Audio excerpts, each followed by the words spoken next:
That's what 97% of the population of Greater New York is made up of. However, the ingrates out there, that's an interesting nationality, though. You know, I especially like their folk songs. Yes, you mean you've never met anybody from Ingratia? This is the name of their country. Nice little Baltic country. Yes, they have a good summer, but terrible winter, you know, 115 degrees below zero at all times. However, we don't want to get into this. I don't want to malign any group. I would say this, however, that there are certain words that I like to bring to your attention. Do they still have... No, they don't. No. Have you noticed the disappearance of the cancellation sign on letters? You haven't noticed. See, there are a lot of little sneaky things happening to your life. You know what a cancellation is, you know, the mark on it, like that, bam. Half the letters I get today have uncanceled stamps on them. That's in a way, that's kind of good news, you know. You just steam it off and send it back to Cleveland. You know, maybe make 5 or 6 round trips before they finally get around to canceling it.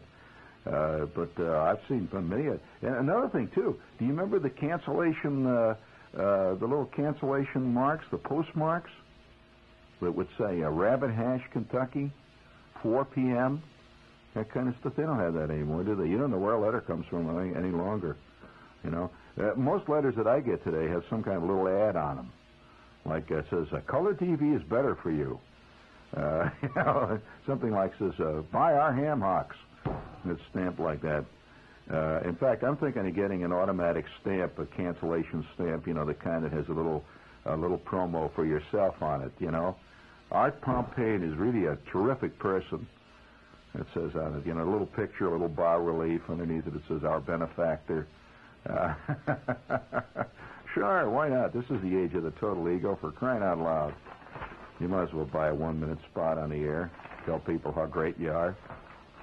Are you ready to sign autographs anytime you want? Sure. I mean, radio is not that expensive. You can take out a nice ad in the Village Voice in the back there. You know, hire yourself an agency to promote you. Why not?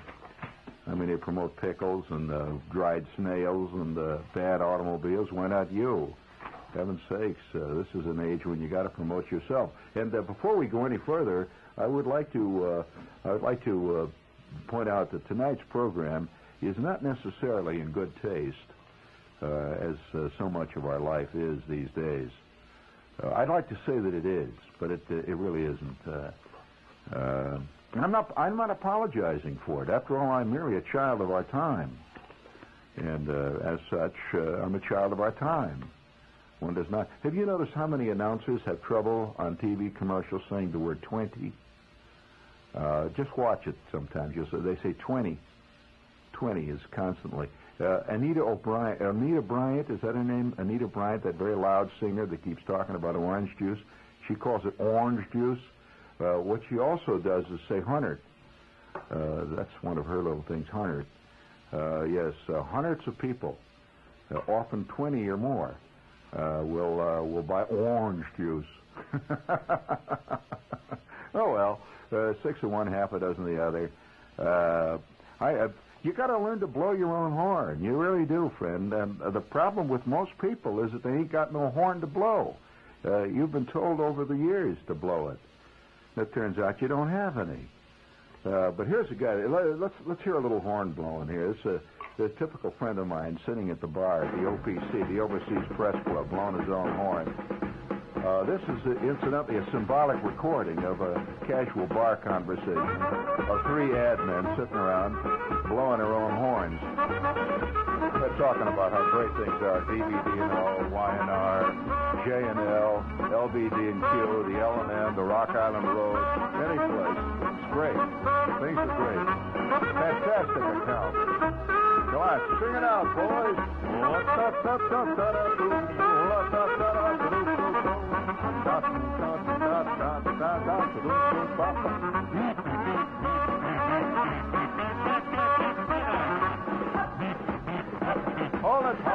That's the bartender taking the orders.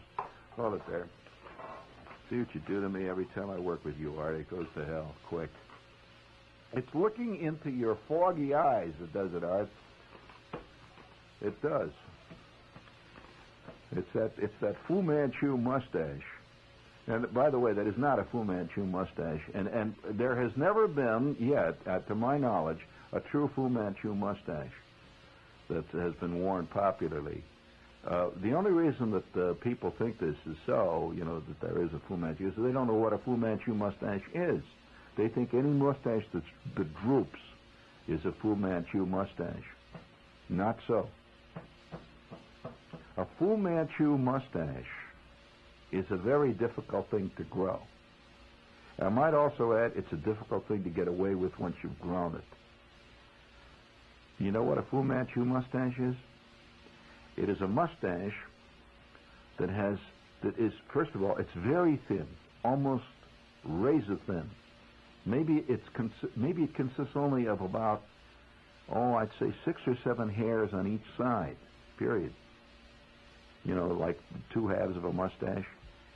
But the thing about a Fu Manchu mustache is that it droops all the way down, almost to your waist. Those very thin hairs. That is a Fu Manchu. But what is the most dramatic thing that Fu Manchu grew?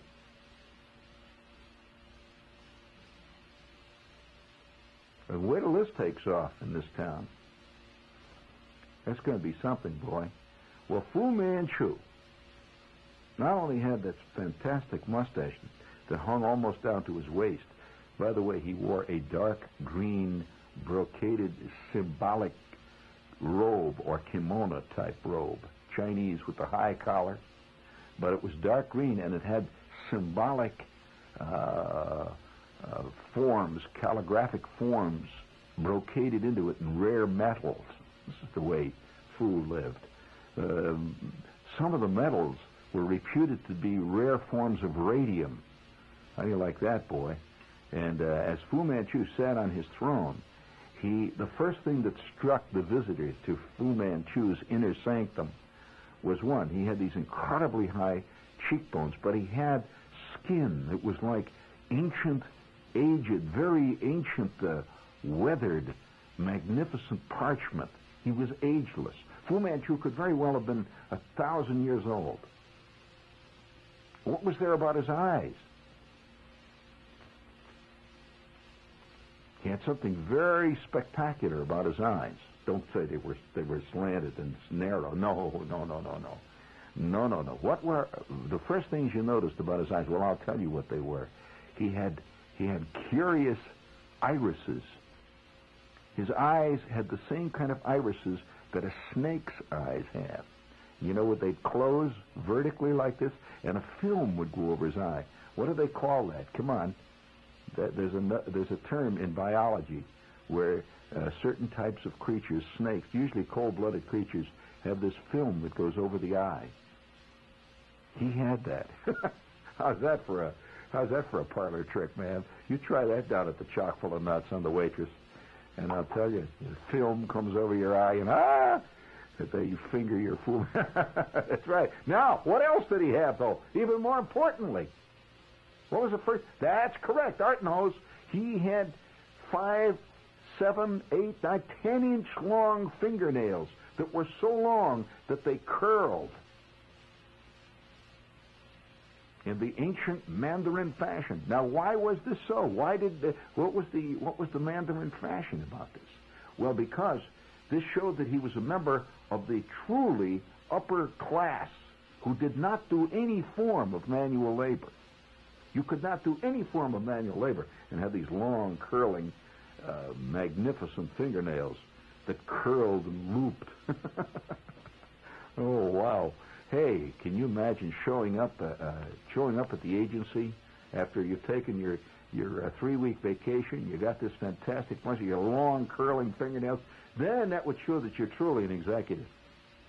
You don't spend your time down there, mailing letters and carrying stuff around to Mr. Bullard's office. No way. And well, all right. Now, I don't know why I'm bringing all this out tonight except to say to you that there's other styles of living. And if you're looking for an alternative lifestyle, What was Fu Manchu's hobby? Well, I'll tell you. He grew man-eating fungi. Yeah, it's a rare form of a mushroom that was man-eating. Can you imagine getting eaten by a mushroom? Oh, wow. By a toadstool, even worse. He had these man-eating fungi. Now, his full title was Dr. Fu Manchu. I will award a brass figurine with a bronze oak leaf palm to any of you out there who can tell me in what field did he take his doctorate. I'll give you a clue. He was not an M.D. What was his doctorate in? And I'll even give you further awards if you can tell me where he took his undergraduate training. I'll give you a clue. It was a Big Ten university. Now that throws you. Can't you just see the young fool, as he's working towards his BA or his BS, this young fool sitting out there at the Northwestern Ohio State ball game, and he's wearing an Ohio State beanie. And this is before his dreams of world domination had finally coalesced. He went on to become the fantastic character he was. Now, I'll ask you another question here. If you want to, you guys all talk like you really know about trivia, right? A lot of you people really do. Who played Dr. Fu Manchu in the movies? He was, there was a series of Dr. Fu Manchu movies, black and white, fantastic. They never put them on anymore. I mean, for fear of picketing and everything else. But who played him? I'll give you another question. Who played C. Nayland Smith, who was Dr. Fu Manchu's nemesis? And what was the name? Did you know that Dr. Manchu had a family? Of course, he was a family man. And is there anybody out there can give me the name of his daughter, who played a very prominent role in several of the great Dr. Fu Manchu adventures? What was the name of his daughter? He did not have a son. He did have a daughter, however, and we'll ask you one more interesting question here. What was his wife's maiden name? Oh, this is truly arcane knowledge. And speaking of the arcane, this is WOR, New York. And Arthur, please, do the honors, please. This is Mike Nerdlander with another in-depth radio interview. My guest today is one of Broadway's most colorful characters. Well, sir, who are you? Big Sal. Big what? Big Sal. Want to see the big S on my sweatshirt? Big Sal, what is it you do here on Broadway? I'm a bouncer at the Eugene O'Neill Theater, 49th Street in Broadway. Now, just a moment, sir. Big Sal, you are a bouncer at the legitimate theater, the Eugene O'Neill, where the new Neil Simon play, God's Favorite, is rocking the audiences? That's right. Anybody that doesn't laugh, I'm supposed to throw them out. The trouble is that everybody laughs. Oh. So I got nothing to do. Oh, who's in the play, sir? Oh, the guy from Match Game. What's his name? Oh, Charles Nelson Rice. Yeah. And Maria Canova, yes, Right. and Vincent Gardini. Right, the guy from All in the Family. Wonderful. And Did you used to have a harder job than this? Well, I used to work at Big Shirley's Bar and Grill. Hi, Shirley. A lot of action there, I bet. Oh, boy. Did you ever think you found someone that didn't laugh, Big Yeah, Sal? I thought I had one once, some broad. She wasn't laughing, but then it turned out that she had a double impact wisdom, too. Oh. You want to come and see the show? Well, I'm not a good laugher. I'm in the news business. I'm very serious. You don't laugh? No. Come on over, I'll break your mouth. And then throw me roughly onto 8th Avenue? Yeah. Hey, you want a sample? Oh, dear. You're lovely. What was all that about? That got past me there. Well, of course, when you get those fast hoppers like that, when you're not watching, you're liable to get them in the teeth. It works like that. Especially, you learn these things when you're an infielder. As an ex-third baseman, I'm used to suddenly it's all gone past me before you even know that it started. Yeah. Oh, yes. Listen, one of the most embarrassing moments I ever had as a third baseman. Of course, every infielder's had bad moments. In fact, every ball player, ex-ball player, he can look back on some bad moments. And one of the bad moments that I had one time, I was playing third base there, and there was this left-handed hitter up. Well, left-handed hitters generally pull the ball down right down the right field line, right down over first base. See, so I was playing a little bit towards the shortstop side of third base, see, and I was ready. I wasn't really worrying about the hitter. I was worrying about the guy that was on second. See, I figured he was going to break. Well, I'm lurking around down there on third base. But unfortunately, have you ever noticed? You have this, I know, Art, many times. When your head goes out to lunch, and it's something you can't do anything about. You're standing around, and all of a sudden, your head is gone.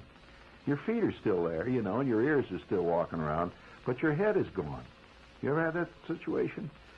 Now, some people don't know that they've had that situation because they've never had their head.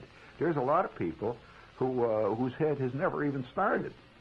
You know, what you've seen, no, there's somebody sneaking in. You've seen, well, you know, when a young newborn baby, you know, when a baby is born, you see the doctor whack him on the bottom, you know, he yells. You've seen that?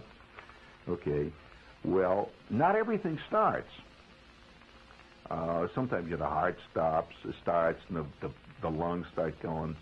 But if that guy doesn't whack you in the right place when you're born and give you a real jolt, your head doesn't start. You know, your head is just like everything else. You know, it's got to get started. It's like a clock. You buy a clock, and you crank it up, and it doesn't start right away. You wiggle it a little bit, and it goes, right?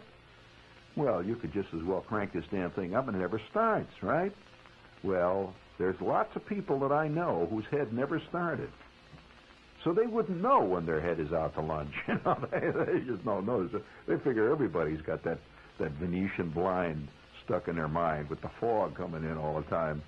And, yeah, I know one guy, one friend of mine, who all of a sudden one day woke up one morning. He went down to the Nedick's, you know, to have his usual breakfast, the orange drink and a hot dog, which is what he lived on. He'd have the orange drink and a hot dog, and he'd have the coffee, and he'd pick up a copy of the morning paper there, you know. And he's standing down there, and all of a sudden he's reading the paper, see, and he's going along there fine. He suddenly he was hit by a terrible thought. It just hit him. Right there at Nedick's. He's right there in Grand Central there. He's scoffing away with a hot dog. For one brief instant, he forgot who he was. Then he says, oh, I know who I am. You know, Stanley Kloberman, of course. And that's silly. What am I thinking of here? And he's looking at this article, you know, Axe slays 6 in Brooklyn apartment. And he's looking at it, and all of a sudden it hit him. He forgot how to read. Yeah, and then he caught on right away. You know, he started to read. Everything was okay. For one brief instant, he forgot how to read. He's looking at the lines there. He said, what the hell, what is this? He couldn't recognize a P or an L or an H or an E. He forgot how to read. So put the paper down. He was a little staggered by this, and he drank the rest of his orange drink, and they figured maybe he needs a little fortification. So he hollered at the guy, make it another one of them dogs. And the guy brought it over, and he says, with the regular on it, sir? And he couldn't remember what the regular was. He says, yeah. And the guy says, okay. So he brings him the hot dog, and it's got sauerkraut hanging out of it. Now, not every guy eats sauerkraut in the morning, but his hot dog, see? So that was his one concession to the morning. He didn't put sauerkraut on it in the morning. He put sauerkraut on it in lunch, see? At dinner, he had sauerkraut, too. But the morning, it was morning, so he didn't have. So he's eating the sauerkraut, and he starts to go on down to work. And he's halfway to work. You know, he's walking along. He came in on the Grand Central, see, and he's walking west, and he's chugging along 44th Street there. Everything's fine, and he chugs over. You know, he goes past 5th Avenue, and he's making his way over there, and he crosses 6th Avenue. He's going west, and he gets on the west side of 6th Avenue. You know, on 44th Street, you know where that is. He's chugging along there, and all of a sudden he forgot where he worked. What the hell is this? Oh, yes, of course, the Acme Clothespin Corporation. And he turned around, and he went back uptown, and, you know, he went over towards 40th Street, and next thing you know, he's sitting at his desk there with the clothespins. And, by the way, that's an exciting world. Yeah, he one time gave me a beautiful brochure called The Romance of the Clothespin. And, you know, it was one of these promo things on how the clothespin world is so exciting. It is, you know, really exciting. And you may not know that in this town, I hope I don't disturb you when I tell you this. In this town, one of the major industries is what they call promotional brochures and films. You know this. Have you known this? Well, now, wait a minute, friends. When you get all this junk mail in the mail, which is all you generally get is junk mail, right? When you get all this junk mail in the mail, there's a company that makes that stuff.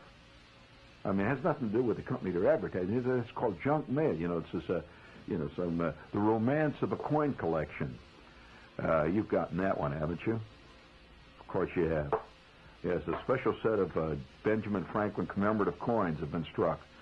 And now you, among only 7 other people in the United States, are now going to be allowed to buy these things. $7,000 a set. They're going to make a wonderful family heirloom. Can you imagine? When you finally go to your great reward, and all you leave is a commemorative set of Benjamin Franklin coins, and say, "What the hell was it? What was he thinking of, that nut?" Yeah, left an Atwater Kent radio in working condition, and a set of Benjamin Franklin silver coins. Now what are we going to do, huh? How are we going to divide this? Now I don't care what you say, Esther. You're not going to get all of it. I'm getting the power supply from that Atwater Kent. You can have the speaker, but the hell with you. I'm going to keep the power supply. You know, it's just going to get to be a mess. So be careful what you leave behind, friend. You don't want to cause litigation for 100 years. However, this friend of mine, I'll tell you what Stanley did then. He was writing the promotional copy for a brochure entitled "The Romance of the Clothespin." Well, I'm going to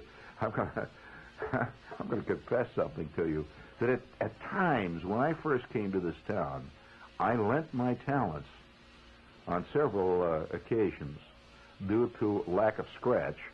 I lent my talents to several dubious enterprises. Like one time, I narrated a film. It was a 45-minute promotional film that was commemorating the retirement of the president of a company that made galvanized zinc garbage cans. And it was a fantastic film. They tried to get Robert Redford to play him in it, you know, but they had to settle for this little short fat guy they got out of Central Casting, who, by the way, looked a hell of a lot like the original guy, had the same kind of cheesecake mind. But nevertheless, it came out with this tremendous, they used all public domain music. It opened up with the coda movement from Beethoven's Third Symphony. And give me a little echo chamber. Hello, hello. I came on with this music. There was a tremendous scene where it showed an overview of New York, which they took out of stock footage. Have you ever seen any of these promo material films? They're great. I don't mean a film that is, say, to promote General Tire or something like that. I'm talking about personal promotion. Very few people have seen these. Well, the scene opened up with a shot of New York. Now, this was taken out of stock footage. Any one of 500 Class B movies open up with a shot, you know, the classic shot of the New York skyline.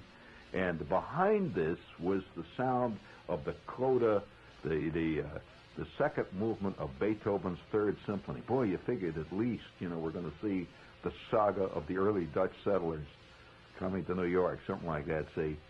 And on cue, after this built, you know, this plane you're in, whatever it is, you're flying over New York, and you see all the busy streets. Down below, you see scurrying millions like ants. You see great ocean liners pulling in down on the piers. You see the great spires of Manhattan shining in the beautiful sun. And, you know, there's a great movement of music behind. And then on I came, and I said, "The life and times of Charles W. Guberman." God, it was exciting. And it opened up, it says, in a little loft just off 14th Street on New York's west side, 722 years ago, a man entered his first office with a dream. It was Charles W. Guberman. And it shows this guy walking into this loft. He was the guy that dreamed of the idea of making the galvanized garbage can, see. He built it into a company that had over $40 a month annual sales. But this is the kind of stuff that goes on in this town. It's a great business in this town. And so today, you know, it's very difficult to know what to give a retiring executive. I mean, I mean, so many guys, have got old Agnew watches around that are a prized possession. Does anybody out there still has this Agnew watch? Huh? No, I don't know. You remember the Agnew watches? Yeah, that's going to be a priceless collector's item shortly. I don't know why, but it will be. Speaking of priceless collector's items, before we go any further, let's do a couple of these commercials, and then we'll get on to that, please. How would you like to cruise on the World Cruise Liner Vistafjord this spring when the Caribbean is at its loveliest? And get a 50% refund on your round-trip coach airfare to Port Everglades, Florida in the bargain? You can. Norwegian America Line has scheduled 3 additional Vistafjord Caribbean cruises for 2 weeks to 8 ports on April 12th or April 26th, or for 1 week to 3 ports on May 10th. You can also join the first cruise in New York on April 10th and get the return airfare to your hometown entirely free. Enjoy the warm welcome of the Vistafjord's attractive European crew, and ask your travel agent about our airfare refund offer, or call Norwegian America Line 212-944-6900. The Vistafjord is registered in Norway with over half a century of world cruise experience behind it. Vistafjord, welcome aboard.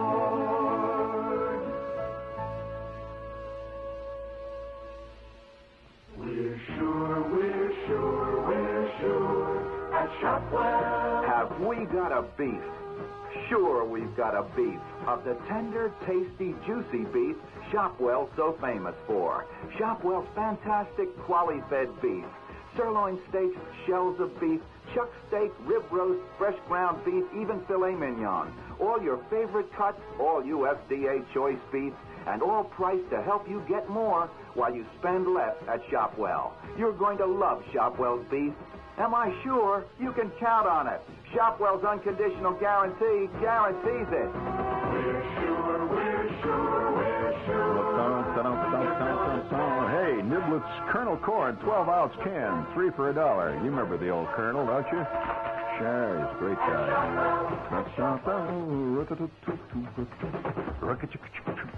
That's a sensual commercial. All that belly dancing going on, it's fantastic. Shopping for Hers potato chips and snack foods is a family affair because Hers has something for everyone. Potato chips, pretzels, corn chips. Everybody finds a favorite. Hers potato chips taste better because they're made naturally with no preservatives added. Hers potato chips are country fresh and packaged to stay that way when you get them home. Easy to open, serve, and reseal. Hers, good things from the country. Oh, gee, that was exciting. Here's good. Here's potato chips. Yeah.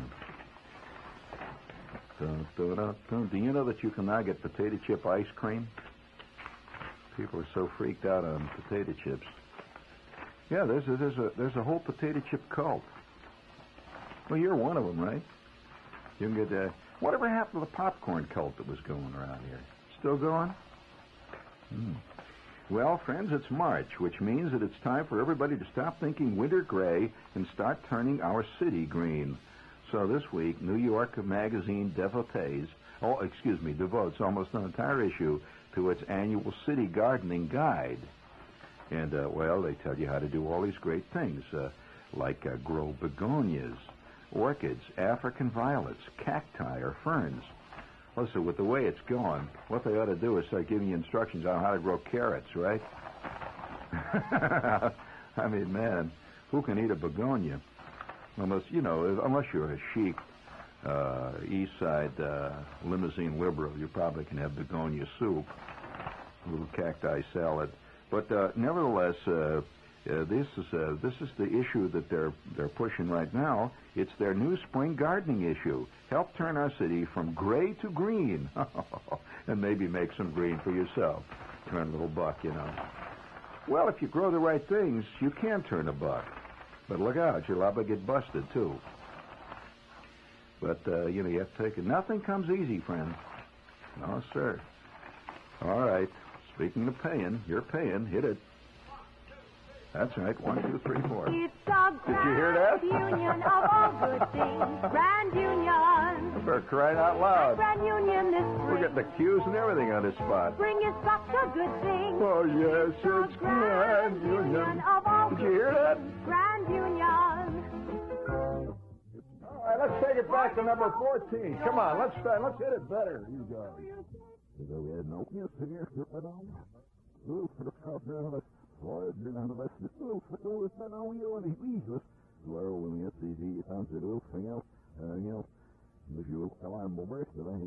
FDA Choice Beef Loin Full Cut Sirloin Steak, $1.29 a pound. Dairy bargains like Grand Union Orange Juice, half gallon, 39 cents. Frozen food bargains like Banquet Frozen Dinners, 11-ounce package, 45 cents. Plus even more bargains, plus money-saving coupons. It's the Grand Union of all things. Grand Union. Gee, that's a lovely spot. Hey, can I hear that guy giving... I want to hear that again when you get it set up in there, all right? All right, can you imagine the scene now? You're in this vast recording studio on the east side, and $7,000 worth of talent is assembled. $12 million worth of talent. The band, the orchestra, and the whole bit. And here is the account executive himself, beating it out. 1, 2, 3, 4. Very good. I wonder if he's got an AFRA card. It probably has. So, you know, hey, can I... I've got something great here, if I may. The other day I was on the air here doing this thing, and I was talking about how one day TV guides would be great collector's items. You recall that bit? Well, once again, Shepard does it. It's already happened. Did you know that? I have received a catalog. This is an official printed catalog of what various types of articles today in the collector's item world go for. For example, 1953 TV guides, number 3, 4, 5, 6, 7, 8, 9, and 10. Issue number 10. This is 1953 TV guides. Go for $7 a copy. Okay. Now, that doesn't mean that all 1953 TV guides go for that, because 11, 13, 15, 16, 19 through 21, these are various other 1953 issues, go for $6 or $1 less. Now, if you'd like to really make some dough, 1971 through 1974 fall preview issues go for $13 each. I mean, who the hell wants this junk? But they're who was it said that there's one born every minute? Was that who was it who said that? Was it John Chancellor? I mean, it must have been some deep thinker of our time. Bill Butel, very deep thinker. However, for those of you who are interested in various other bits of impedimenta and what it's worth, you know that you can buy, according to this catalog. Now, this is a catalog listings. Pep cereal buttons from the early 1940s. Did you know that Pep gave away cereal buttons in the early 1940s that had comic strip characters on them? For example, Fat Stuff. How many of you remember who Fat Stuff was? Well, Fat Stuff was a character in the Smiling Jack cartoon. And he was always standing there with a button flying off. Yeah, that's right. Fat Stuff. Mamie. Do you know who Mamie was in the cartoons? How about Goofy? Chester Gump. Do you recall Chester Gump? Uncle Walt? Wilmer? Winnie Winkle? Ma Winkle. You can get Winnie Winkle's mother. Anyway, all these characters, there are hundreds of characters. Rip Winkle, Harold Teen, Smokey Stover, the Fire Chief. These are all $2 a shot. However, there are several raries in this. If you can get yourself a Daddy Warbucks pin, that's $4. That's double the price. For some curious reason, Little Orphan Annie is $2. However, Sandy is $4. You know, it's that dog freak business that's going on today. You know, the pet world is getting out of hand. Don Winslow is also a $4 item, if you'd like a Don Winslow pin. Now, for those of you who are interested in this world, did you know that that there was is now available through the catalog an official Lone Ranger first aid kit? Still has most of the contents. It's a 1938 first aid kit on an illustrated box, which is a little rusty, it says. This goes for $40. Now, I don't know whether the mercurochrome is still good in it, but, you know, the tweezers to pull silver bullets out of your gut. Maybe that's good. Now, here are some other things. Did you know that you can get a Captain Midnight secret compartment ring? Guaranteed to turn not only your finger green, but also probably even the bone in the finger and probably even your liver. Captain Midnight secret compartment ring is $55. However, no secrets are contained in the ring. You'll have to put your own secrets in there. You can get yourself a Lone Ranger atomic bomb ring. Now, that's a goodie. I one time had a Lone Ranger atomic bomb ring, and this is a ring. No, you look at there's a little hole in the side. You look in there, and you see these little glowing things. What it is little tiny flecks of radium, you know, the kind of stuff they put on a... Of course, unfortunately, it also causes instant death if you wear it too long. You know, radium poisoning and all that stuff. But this is a great little ring, and it's $30, that ring, if you'd like that. How would you like to get a Straight Arrow face ring? You recall Straight Arrow? He's in the comic book, Straight Arrow. You always thought that was Pat Boone, right? Well, there was an outfit called Straight Arrow, and it was a comic strip. It wouldn't make it today, I mean, obviously. But nevertheless, Straight Arrow face ring is $25. You can get a Dick Tracy secret compartment ring, especially designed for trapping crooks. Now, how much is that? You can trap a crook in your neighborhood with this. This thing instantly, you know, little whistle goes off when you're around a mafia member. And it's liable to get you in a hell of a lot of trouble if that whistle goes off too loud. You know, they'll get one between the eyes. But this is a $50 item, so don't laugh. You can get a Roger Wilco Magna Ray ring in the original box and order form. So you can refill your Magna Ray ring. That's $30. Do you want to hear some more of this stuff? Howdy Doody items are going pretty good. For example, you can get a Wonder Walking toy in box. A Howdy Doody Wonder Walking toy for $12. The famous Howdy Doody Christmas Party album, which is 2 records, 1951 illustrated. Includes even what was the name of the Indian girl that was killed? Right, that's right. Now, that's $30. And all this stuff runs about that. Here, for example, is a Captain Midnight Trick and Riddle book, 1939. How much is that? That's a $40 item. Let's see. Anything to do with Orphan Annie, Radio Orphan Annie, is very expensive. As a matter of fact, I am one of the few guys that you have ever run into that owns an actual, and this is the real thing, an Orphan Annie Ovaltine, not shake-up mug, which was very, very common. And those were made out of plastic, in case you're interested. Had an orange top on it. Those were plastic. But an Ovaltine Orphan Annie ceramic mug. Now, that was a rare item. First of all, rare because ceramic breaks. This is a real mug, you know, ceramic. And I have one. On one side, it shows Orphan Annie saying some little bit of wisdom like, "Gee, Sandy, isn't Ovaltine great for you?" And Sandy is saying what?